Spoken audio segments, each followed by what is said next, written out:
Salut tout le monde, on se retrouve aujourd'hui pour une nouvelle vidéo. Et quelle vidéo, puisqu'il s'agit de mon bilan livresque de l'année 2014, donc mon top 10. Et cette année on rajoute un petit flop 3 parce que je me suis dit que ça serait intéressant de le faire.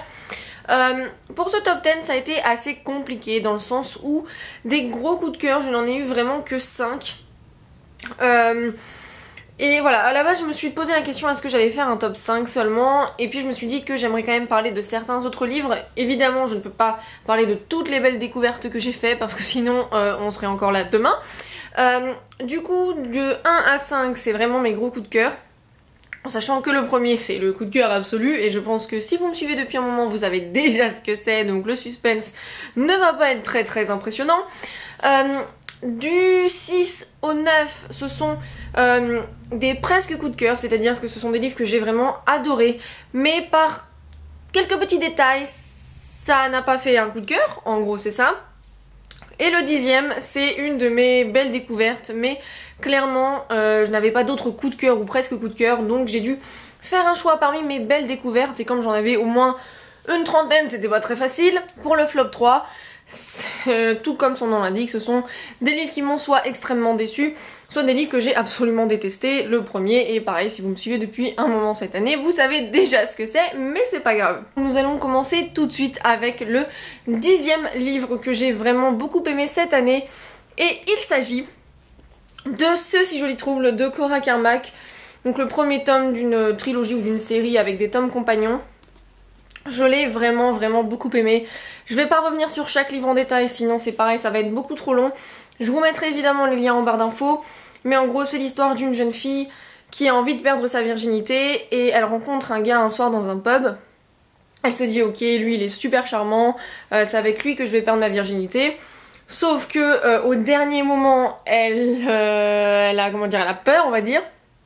Du coup elle cherche une excuse, mais vraiment à mourir de rire, enfin c'est le truc, mais la pire excuse que jamais personne n'ait inventée au monde. Et en fait il se trouve que le mec avec qui elle a failli coucher, mais qu'en fait elle a pas couché parce qu'elle s'est un peu dégonflée, eh bien c'est son prof. Voilà, c'est son nouveau prof d'art dramatique, et du coup vous pouvez bien imaginer que tout le livre est un peu d'un ridicule. C'est très amusant en fait, parce que les situations sont très comiques. C'est juste, ça m'a vraiment remonté le moral à un moment donné où j'en avais besoin. Les personnages sont super attachants. J'ai beaucoup ri, c'est pas extraordinaire, mais ça a fait son effet, et du coup je le recommande fortement.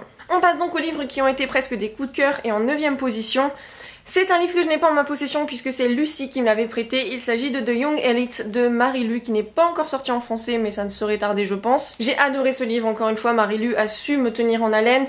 J'ai adoré les personnages, mais il y a certaines choses qui m'ont quand même un peu dérangée. Voilà, il y a eu pour moi des petites choses qui auraient pu être faites autrement. Au-delà du fait qu'il y a des choses avec lesquelles j'ai pas du tout été d'accord parce que c'était pas ce que j'attendais et ce que je voulais, mais encore c'est pas grave parce que j'aime bien les auteurs aussi qui prennent des risques. Mais voilà, il y avait certaines petites choses qui m'ont un peu déplu, mais rien de très grave, et j'ai vraiment adoré. Et je vous le recommande fortement. C'est le premier tome d'une trilogie je crois fantasy, donc voilà, maintenant le problème c'est qu'il faudra pas que j'oublie d'ici le 2e tome. En 8ème position nous avons un livre que j'ai lu il y a pas si longtemps que ça et que j'ai beaucoup aimé. Vous avez été nombreux à vous aussi être intrigués par ce livre et ça m'a fait vraiment très plaisir. Il s'agit de A Little Something Different de Sandy Hall, qui n'est pas encore sorti en français. Alors c'est un contemporain YA que je trouve unique. En fait, Gabe et Léa sont deux personnages principaux, mais ce ne sont pas eux les narrateurs. Les narrateurs sont 14 personnes différentes, et encore que pas que 14 personnes, puisqu'il y a également un écureuil et un banc parmi les narrateurs. Voilà, c'est juste super. Là par exemple, vous voyez, je suis tombée sur une page, et le narrateur c'est Bob, le conducteur du bus de lycée, là où je sais pas trop quoi. Ou du bus scolaire quoi si on veut. Qu'est-ce qu'il y a d'autre? Il y a une barman de chez Starbucks, il y a un gars qui fait la livraison pour des sushis. Enfin, c'est vraiment un livre que moi j'ai adoré parce qu'il était déjà complètement différent de ce que j'avais pu lire jusqu'à maintenant, et au-delà de ça c'est juste trop mignon, c'est juste adorable, c'est un petit cupcake sucré qu'on lit avec un bon chocolat chaud quand il fait froid, ou même en été sur la plage quand on a envie de se détendre. Et vraiment, mais ce livre m'a fait fondre à un point que vous ne pouvez même pas imaginer. Et je l'ai offert à une copine qui l'a beaucoup aimé également, et j'ai une autre copine qui l'a lu et qui avait adoré aussi. Donc voilà, voilà, faut être sensible évidemment à ce genre de livre un peu girly, mais voilà, moi j'ai adoré. Il y a eu quelques petits détails qui m'ont un peu gênée, mais vraiment très légèrement, donc c'est pas non plus un gros problème. Voilà, j'ai vraiment très adoré, et je le recommande à tous ceux qui aiment les contemporains, YA, les romances, ce genre de choses. En 7ème position, il s'agit d'un livre que je m'attendais pas forcément à aimer autant que ça. Voilà, il me tentait énormément quand je l'ai eu, mais après je m'attendais pas à ce que ce soit aussi bien. Et il s'agit de Don't Look Back de Jennifer L. Armentrout. Donc comme vous pouvez le savoir peut-être, Jennifer L. Armentrout est une auteure qui monte comme pas possible. Et ce livre-là n'est pas encore sorti en français, mais ça ne saurait tarder, je crois. Voilà, c'est un thriller YA. Je vais pas trop en dire parce que voilà, je pense que les thrillers c'est des livres où il faut vraiment rentrer sans trop savoir ce qui se passe. Mais en gros, il y a une jeune fille, une autre jeune fille, elles sont meilleures amies. Et elles sont portées disparues une nuit, et quelques jours plus tard, il y en a qu'une des deux qui rentre, et du coup on sait pas de ce qui est advenu de l'autre. Et en fait on apprend beaucoup de choses sur le passé de la fille qui est revenue. Et enfin bref, c'est juste trop bien, moi j'ai surkiffé. C'est un livre que tu l'ouvres, tu peux pas le reposer, c'est impossible, ou alors faut vraiment avoir la motivation. Et même si j'avais vu venir la fin, mais à 800 000 km, ou à 2 km, je sais pas c'est quoi l'expression. Est-ce qu'il faut que ce soit plus proche ou est-ce qu'il faut que ce soit plus éloigné? Ouais, en gros, je l'avais vu venir, quoi. Mais malgré tout, ça m'a pas forcément gênée dans ma lecture. Et j'étais plutôt contente d'ailleurs d'avoir trouvé pas la solution, mais le fin mot de l'histoire. Mais bon, ça ne m'a pas empêché de vivre des émotions, genre, comme ça, genre, voilà, c'était vraiment très bien. Je le recommande, et je crois qu'il va sortir en français, je présume. Il me semble que tous les livres de Jennifer L. Armentrout ont été achetés presque. Donc celui-là, je trouverais bizarre qu'il ne soit pas acheté parce qu'il est genre juste trop bien.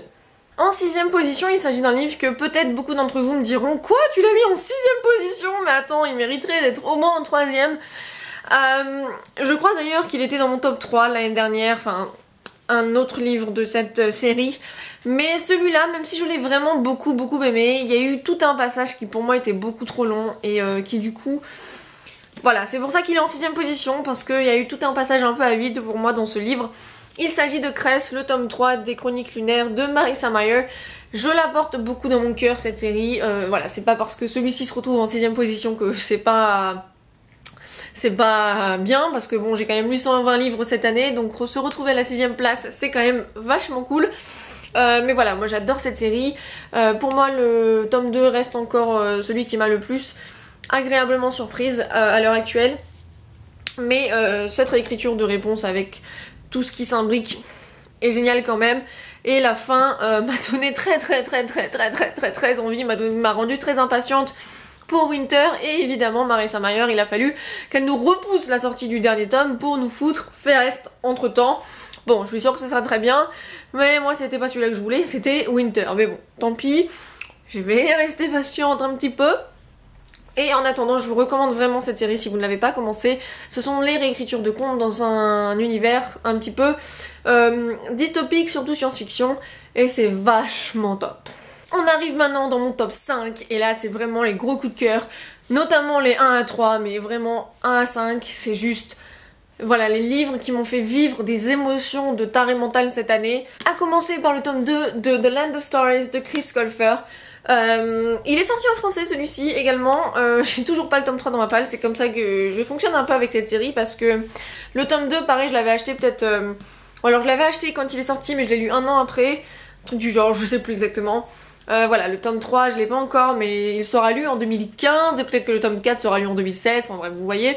Et si ça continue comme ça, il sera tous les ans dans mes favoris. J'adore cette série. C'est encore des réécritures de contes, je crois que, bah oui, du coup, il y en avait 2 à la suite. Mais voilà, moi je surkiffe cette série. C'est pas du YA, c'est du middle grade, donc un petit peu plus pour les enfants, mais moi je pense qu'on peut le lire à tout âge. J'avais adoré le premier qui était aussi sur ma liste des livres préférés de l'année dernière. Et enfin voilà quoi, Enfin je sais pas quoi vous dire d'autre que c'était trop bien, la fin m'a tiré des larmes, j'ai hâte de lire la suite et franchement si vous n'avez pas commencé cette série, qu'est-ce que vous attendez? Voilà. En quatrième position, c'est un livre que je n'ai pas physiquement, que j'ai lu sur ma liseuse et d'ailleurs il était dans ma dernière update lecture, vous l'avez vu, donc ce n'est pas forcément le dernier tome, mais comme l'année dernière, je vais vous parler de la série The Wishy Series de J.J. Walker-Smith, qui est une série autopubliée d'une auteure australienne. Cette année, j'ai lu Secret North, qui était le 4e tome, et Star Promise, qui était le 5e tome, donc qui vient de sortir en plus. Je ne savais pas que c'était le dernier tome de la série jusqu'à ce que je le finisse, et qui m'a vraiment très attristée, parce que, voilà, quand on finit une série, surtout quand on s'y attend pas, et qu'on a adoré les personnages, qu'on a adoré tous les tomes, et qu'on doit leur dire au revoir... Mais c'est juste horrible quoi, enfin...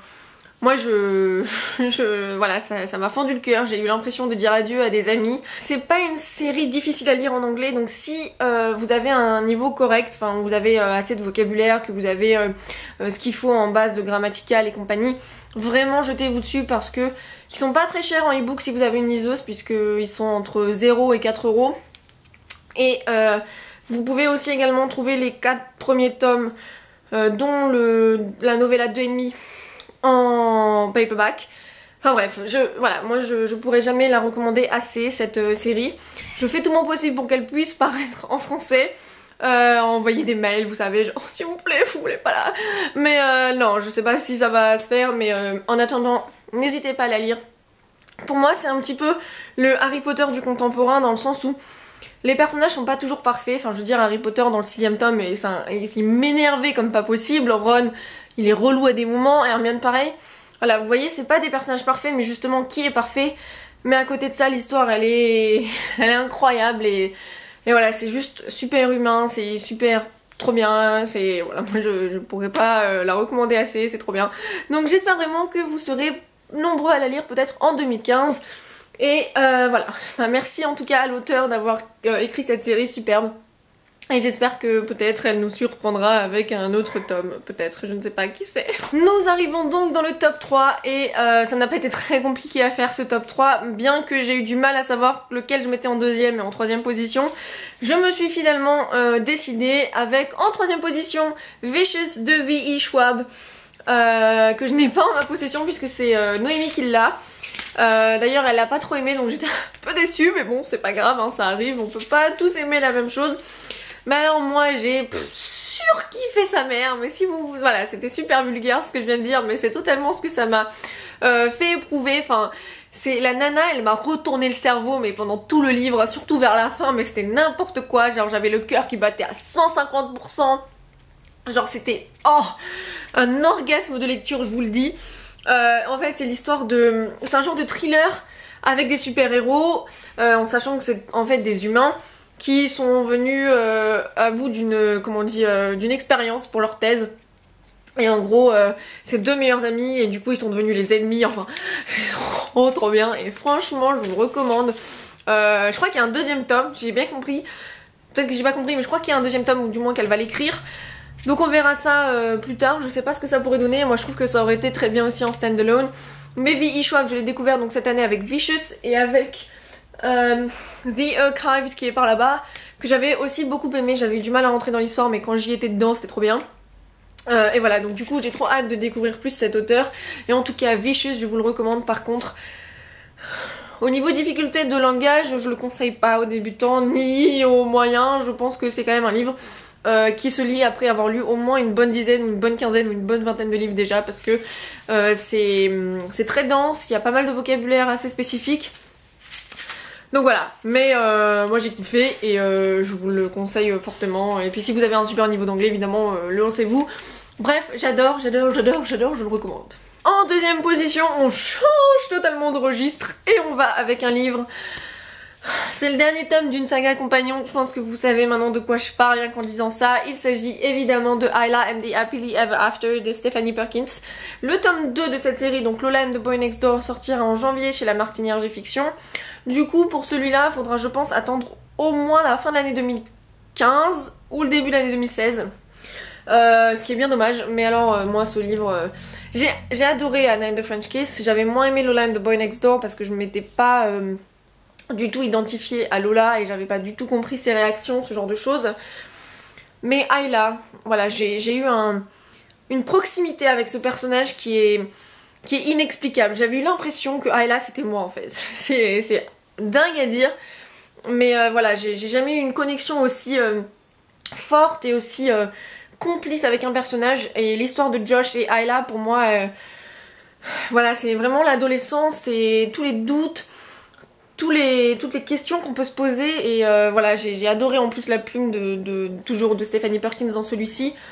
C'était une superbe conclusion en plus parce que vous savez on retrouve toujours un petit peu les personnages du précédent dans le suivant puisque ce sont des tomes compagnons et ouais non j'ai adoré. En plus son voyage entre New York, Paris et à un moment donné Barcelone, ce sont 3 de mes endroits favoris au monde et voilà, je le recommanderai jamais assez.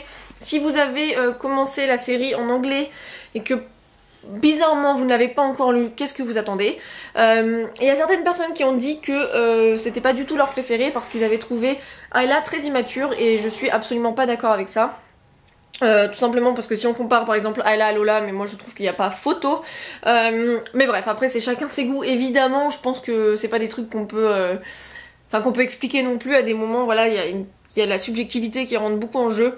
Mais voilà, moi je le conseille, je le recommande, c'était trop beau, c'était, voilà, ça m'a émue, mais à un point que, voilà, ouais, voilà, I love it. Et enfin mon top 1, parce qu'il aurait pu avoir une vidéo à lui tout seul, voilà, le top de l'année 2014.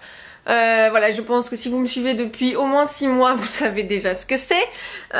Si vous venez d'arriver, bah, vous allez découvrir maintenant tout de suite mon top 1 de l'année 2014. Dun, dun, dun, Forbidden de Tabitha Suzume. Et oui, qu'est-ce que ça aurait pu être d'autre? Je ne sais pas. Voilà, ce livre, quand j'en parle, j'ai envie de pleurer déjà, donc de base, je vais pas trop m'attarder dessus. Ce livre, ça a été une révélation pour moi, je pense. Ça m'a vraiment fait avoir un autre regard sur plein de choses. Je me suis rendu compte à quel point les situations pouvaient varier d'une à l'autre et qu'en fait on juge sans vraiment savoir et du coup maintenant bah voilà, ça m'a totalement donné envie de plus jamais juger personne sur rien du tout parce qu'on sait pas tout simplement. Et voilà, quand j'ai lu ce livre c'était juste avant de partir aux États-Unis et j'étais complètement cassée de genre 3 jours avant parce que ce livre était trop beau.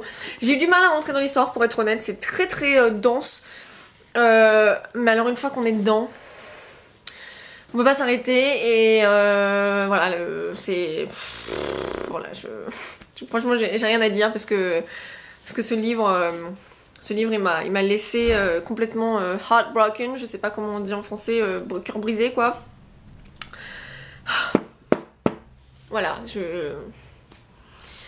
voilà. Tout ce que j'ai envie de vous dire, c'est de vous lancer si vous avez un niveau d'anglais assez solide quand même. C'est pas du level de fantasy ou autre, mais comme c'est pas mal dense, voilà, c'est très intense aussi, donc préparez-vous à ça. Je le recommande à quiconque, surtout aux gens qui ont des préjugés également, parce que je vais vous le dire parce que je l'ai oublié, mais je pense que vous le savez maintenant, c'est un livre sur l'inceste.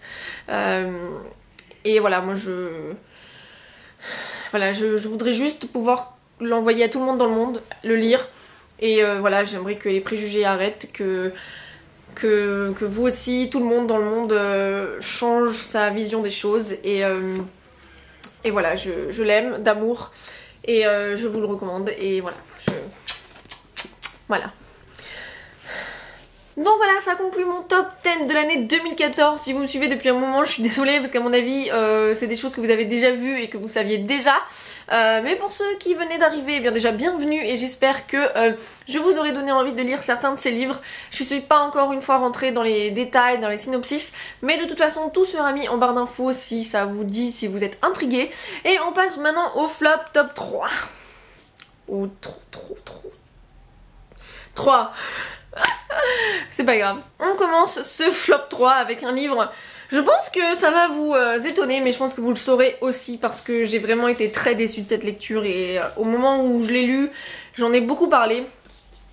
Il s'agit de Just One Year de Gayle Forman et franchement, si vous m'aviez dit il y a un an que je mettrais Just One Year ou du moins Gayle Forman dans un flop, je vous aurais rigolé à la figure parce que Gayle Forman c'est une de mes auteurs préférées. Elle a un de ses livres, donc Si je reste, qui est dans mon top 11 des livres qui ont changé ma vie. Donc vraiment je m'attendais pas du tout à ne pas aimer un de ses livres, mais alors celui-là, donc c'est Pour un an avec toi, c'est le tome compagnon de Pour un jour avec toi.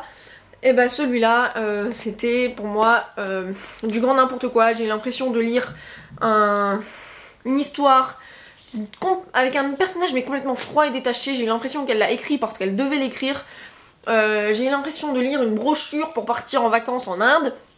Parce qu'à un moment donné le personnage part en Inde. Voilà, pour moi ça n'avait aucun cœur, ça n'avait aucune âme. Il y a eu quelques petites phrases par-ci par-là qui étaient jolies, qui m'ont... voilà, des belles citations qui m'ont émue, mais ça a été vraiment un minime... une minime part de l'histoire. Et voilà, moi je détestais... comment il s'appelle lui déjà, Willem. Autant dans le premier tome j'avais bien aimé, autant c'est un des mecs que jamais dans ma vie je pourrais sortir avec lui. Voilà, c'est pas du tout un book boyfriend. Je le supporte pas, je n'ai pas aimé ce livre. Et voilà, j'espère que le prochain livre de Gayle Forman qui sort en janvier ne sera pas dans la même lignée, sinon on risque de plus beaucoup bien s'entendre. Mais bon, voilà, erreur de parcours. Mais bon, si vous l'avez aimé, il n'y a pas de souci. Je suis contente pour vous parce que du coup, moi je suis super déçue. Je reste avec un goût assez amer dans la bouche, mais bon, c'est pas grave, ça arrive. Les deux prochains livres sur la liste sont tous les deux de G. Hachette, donc je me sens un peu mal, mais bon, c'est pas grave, tant pis. Le premier, donc en deuxième position, c'est Panique de Lorraine Oliver. J'avais lu, comment ça s'appelle, Delirium il y a quelques années. J'avais moyennement aimé, j'avais pas continué la série, j'avais pas trop compris le buzz autour de ce livre. Je pense que c'est juste pas pour moi, Lorraine Oliver, parce que celui-là, je ne pourrais même plus vous dire de quoi ça parle, tellement mon cerveau l'a complètement annihilé de son passé, quoi. Voilà, j'ai pas aimé ce livre, j'ai trouvé ça... Enfin pas très bon, j'ai pas été captivée du tout, j'ai pas accroché au personnage, je me souviens même plus de quoi ça parle, voilà, pour moi c'est... ça m'est complètement passé au-dessus de la tête et j'ai dû perdre peut-être 2 ou 1 semaine jour de ma vie, voilà, dommage. Et enfin, le flop 1. Top flop de mon année 2014, sûrement un des pires flops de toute ma vie que je déteste. Mais vraiment, hein, j'en ai une haine pour ce livre, mais elle est inexplicable. Enfin si, moi je peux l'expliquer, mais c'est pas grave. Il s'agit de Salmacis, le tome 1 d'Emmanuel de Jésus, qui a gagné le tremplin Black Moon. Je ne comprends pas comment ça se fait. Pour moi je vais même pas le dire parce que je pense que ce serait trop vulgaire. Moi il y a certaines choses dans ce livre qui m'ont vraiment choquée. Je vais pas revenir là-dessus parce que ce serait vraiment vous spoiler. Ce livre je le recommande à personne je suis vraiment désolée pour l'auteur, mais vraiment il y a certaines choses que vous avez écrites qui m'ont choquée et je suis... voilà, je lirai certainement pas la suite et c'est bien dommage. Voilà, c'est tout ce que j'avais à dire.